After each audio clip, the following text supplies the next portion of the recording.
First introduced in late 1988 as a 1989 model, the Suzuki Sidekick-based Tracker, a tiny yet capable 4x4 vehicle, appeared in showroom floors and were an instant hit. Built with a rigid ladder frame, the body-on-frame Tracker was built at the Cami Assembly Plant in Ingersoll, Ontario, Canada.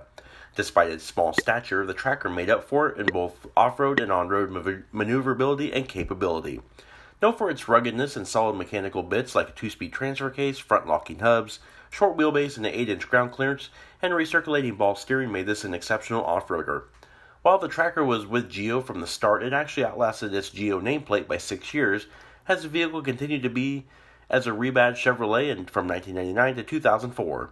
It holds the distinction of the longest-running GEO model, and this tiny vehicle brings back memories from auto shows of the 90's, with these, the Suzuki X 90's, and Honda Civic Del Sols, all sitting shined up, tops off, and sparkling under the bright show lights. Despite minor changes and updates, the first-generation Tracker remained relatively unchanged from 1989 to 1998.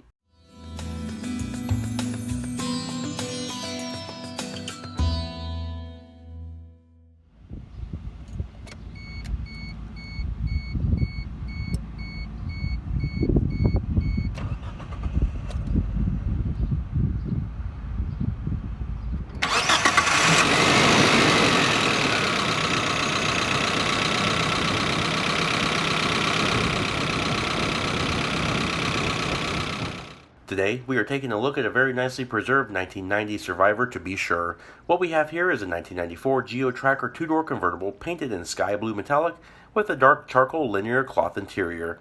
Its when new pricing is shown on screen and options are listed in the description box below, but it's simple. The only option on this Tracker is air conditioning, a then very expensive $745 option. While two-wheel drive versions were available, most Trackers were four-wheel drive, such as this one, featuring a manually shifting 2-speed transfer case with 2 high, neutral, 4 high, and 4 low settings, and manually locking front hubs. This Tracker features a 7.9-inch ground clearance with an approach angle of 50.5 degrees, a departure angle of 56 degrees, and a ramp breakover angle of 20.7 degrees.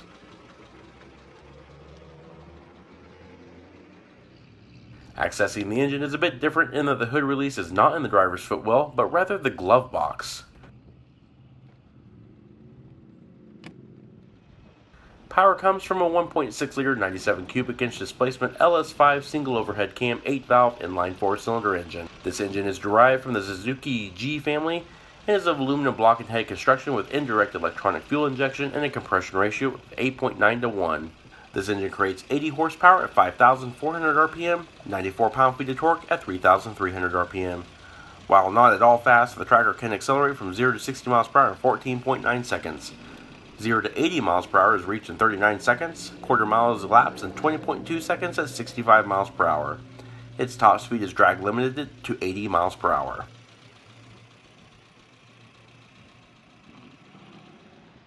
All Trackers were equipped with 11.1 US gallon fuel capacities and consume 4.5 gallons per 100 miles driven, with an estimated total driving range of around 244 miles.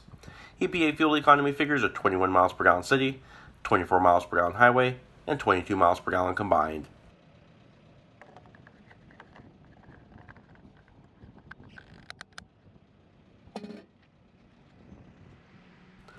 While a 3-speed automatic transmission was available for $595, our Tracker features a standard available transmission, a fully synchronized 5-speed manual. Rear suspension on the Tracker is rigid axle with lower trailing arms and coil springs. Around the rear of the vehicle, it is very off-road ready and rugged looking, especially in the short 2-door wheelbase models. With the top stacks sitting folded on the rear swing gate, the high-mounted third brake light in its pod above the full-size spare tire carrier, and the flared fenders carrying the taillights, this rig looks just about ready for anything. And if one were to opt for the $75 skid plate package with the differential and transfer case covered, they could go anywhere. In fact, Car and Driver magazine in 2016 had an off-road battle between several beaters among the competition, and among those were 1979 Ford F-150 4x4, a 1988 Jeep Cherokee, and a 2004 Land Rover Discovery. The 1990 Tracker won second place, losing only against the much newer Land Rover. Very respectable if you ask me. Along the profile of the Tracker with its tiny 86.6-inch wheelbase and 142.5-inch overall length, and short front and rear overhangs, this trusty truck is ready for anything.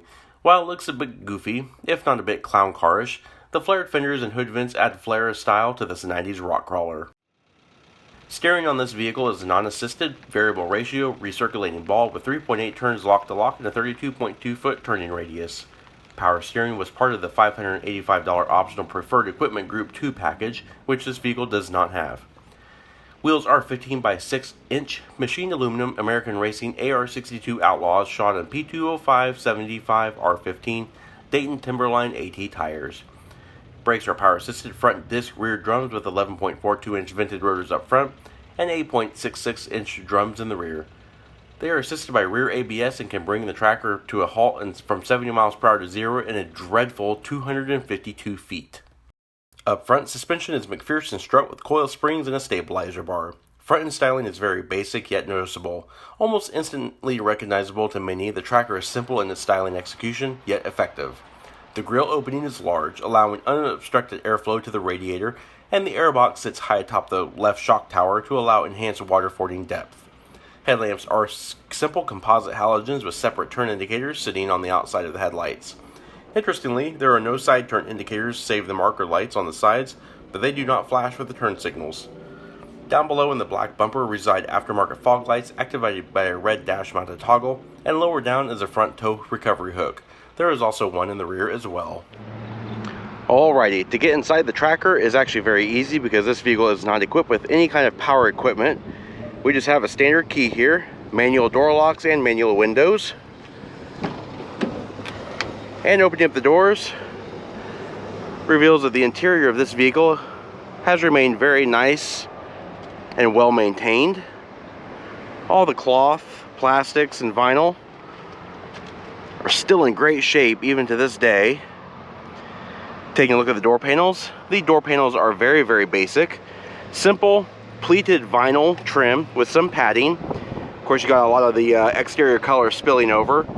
These little dip downs for the windows. Of course, you have manual windows, you got mat pockets, store release here, and a small armrest that doubles as a door pull.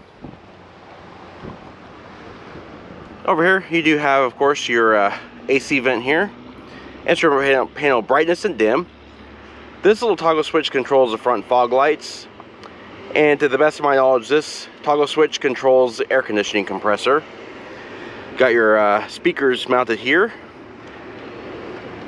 And down below here is 3 pedals indicating that it is indeed a manual transmission car. And curiously enough, the hood release is actually not where you would expect it. It's in the glove box. Alrighty. Seat controls are very easy. This little bar lever here controls fore and aft adjust. This is your seat back adjust. And you do have a small little storage tray down here as well. And let's take a quick look at these seats. They are just high back bucket seats. They actually do not have the halo adjustable head restraint, but they have this fantastic 90s multicolor graphic in the cloth itself. Looks really, really good. I absolutely love this cloth. And overall, the seats are actually very comfortable, and they're pretty supportive considering how basic they are. And a quick look at the steering wheel. We do not have an adjustable steering column. That was an option. Just a plastic neoprene padded 3-spoke steering wheel.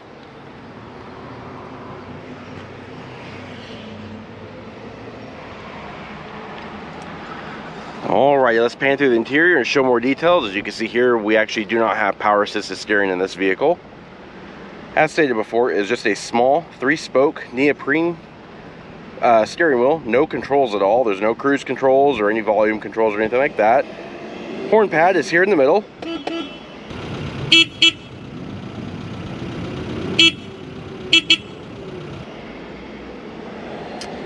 Alright, and you got your multi-function stalks over here. This is your headlamp control. Also got your turn signal control, high beam and bright, or high beam and flash to pass. And then over here are your wiper washer controls. 4-way flashers right here in the middle. And taking a quick look at the instrument cluster. This is the full cluster for the 4-wheel drive vehicles. You have a 90-mile-per-hour speedometer, trip odometer, and an odometer with 102,872 miles recorded on this vehicle. Coolant temperature, fuel level, and of course over there you have an 8,000 RPM tach with a 6,500 RPM red line. And then up here is just a bank of warning lights. Alright, let's move over the top of the dash. It's all hard plastics, but that's kind of to be expected. The dash is actually in excellent shape. Of course, there's no airbags in this vehicle. You do have this little storage tray up here on top of the air vents. And moving down, your center stack has your air vents on top. Very simple, easy to use climate controls. This is your panel distribution and blend controlling here. Temperature control here. Fresh air and recirculate here. Your air conditioner controller. And of course you have your fan speed controller here. And moving down, in lieu of the stock AM/FM cassette player, we do have an aftermarket Pioneer CD player. And down here we do have our cigar lighter. We've also got an ashtray, passenger grab handle here, 5-speed selector lever, some coins and odd and end storage here, 4-wheel drive selector, and a handbrake. Got 2 cup holders here, and another storage tray right here.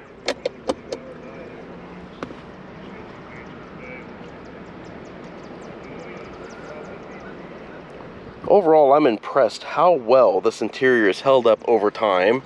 It still looks almost brand new. And overhead we have a manually dimming rear view mirror.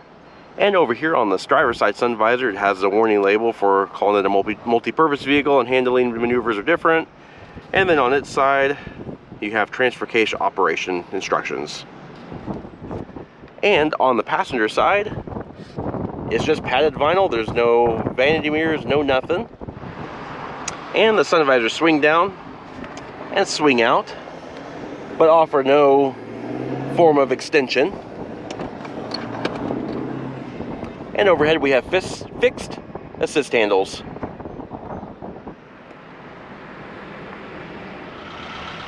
Alrighty, now let's say we wanted to get into the rear seat, and that's very easy just by opening the door. And that seat back adjust lever, if we lift up, it'll actually fold the seat back forward on the driver's seat and slide the entire seat assembly forward. And as we can see here, we just have a single bench seat. It does fold, and it also tips forward as well. Alright, in the normal world, if the tailgate were to open normally, the rear seat would actually be very, very easy to fold.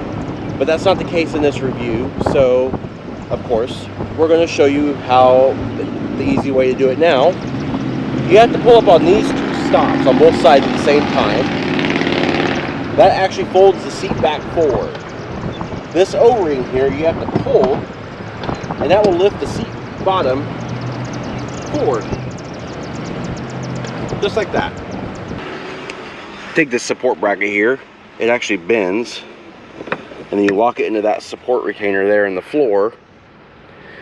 That keeps your seat back from collapsing on you. And it also has that same fantastic 90s graphic print on the inserts. The seats back here only seat 2 across. There are 3-point shoulder belts for the seat passengers. No middle seat, no headrest or anything like that. And in the back of the vehicle, there's just some more of that pleated padded vinyl, just like the front doors. And there is carpeting, but there's no cup holders or anything like that. But you do have an ashtray.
Alright, and it's about this time in the video where I would show you how the tailgate opens up.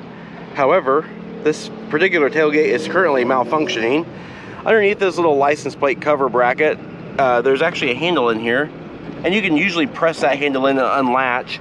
However, the retention bracket is broke, so it's actually just stuck closed. But so we'll just take a really quick look at the luggage area just over the tailgate, since it's very easy to see. You can see you got some aftermarket speakers back here, but for general intents and purposes, it's actually a nice little load flat floor. That little oval O-ring there releases the seat bottom cushion for flat folding or tipping forward. Here's a quick look at the luggage area with the seat back folded and tipped forward.